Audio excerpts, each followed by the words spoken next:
ঘুম থেকে উঠেই দেখলাম বাচ্চাদের জন্য দুধ কিনতে হবে এবং সেই সাথে মনে করলাম বাসনঝাড়া কিছু মাছ কিনে নিয়ে আসবো বাজার থেকে। রওনা দিলাম গ্রামের পথ ধরে। সুন্দর প্রাকৃতিক দৃশ্য আপনারা দেখতে পাচ্ছেন। আমাদের গ্রামটা কিন্তু এমনই ছবির মতো সুন্দর।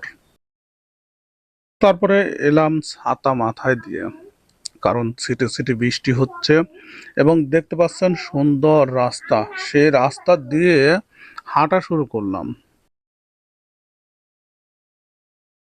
আমাদের গ্রামের যে ভিউটা, সুন্দর প্রাকৃতিক দৃশ্য, চির সবুজ, চির সবুজ আমাদের গ্রামটা। খুবই ভালো লাগে। এই রাস্তা দিয়ে আপনি যদি হাঁটেন, আপনার খারাপ মনও ভালো হয়ে যাবে।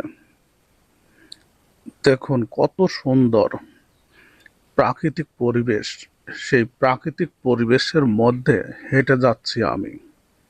কিছুক্ষণের মধ্যেই পৌঁছে গেলাম বাজারে। বাজারে গিয়ে দেখলাম মাছের দেখা মিলছে না। কিন্তু দুধের বাজারটা আপনারা দেখতে পাচ্ছেন। দুধ এসেছে। চিন্তা করেছি যে বৃষ্টির দিন হয়তো দুধের দামটা একটু কম যেতে পারে।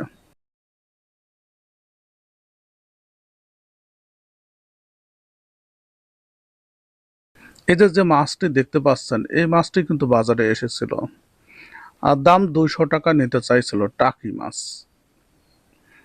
এবং কেজি হিসাবে 300 টাকা। আমি তাদের বলেছিলাম 250 টাকা কেজি দেবো, কিন্তু সে দিল না।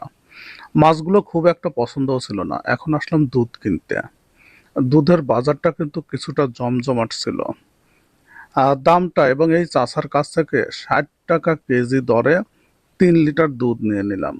খুবই ভালো দুধ, খুবই ভালো খাঁটি দুধ।